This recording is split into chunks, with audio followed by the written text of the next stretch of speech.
асыраушысынан айырылған азаматтар, мысалы әйелдердің ішінде де бар, отбасының отағасы қайтыс болып асыраушысынан айырылған, және бізде әйелі де жұмыс жасап, кейін әйелі қайтыс болып, қазір 6-5 баланы бір өзі асырап жүрген отағалары бар.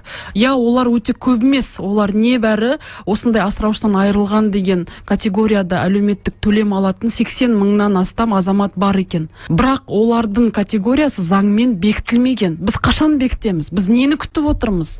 Олар да маған келіп айтады: менің балаларым өсіп келе жатыр, мен балаларыма көмек беру үшін маған да психологиялық көмек берсеңіздер.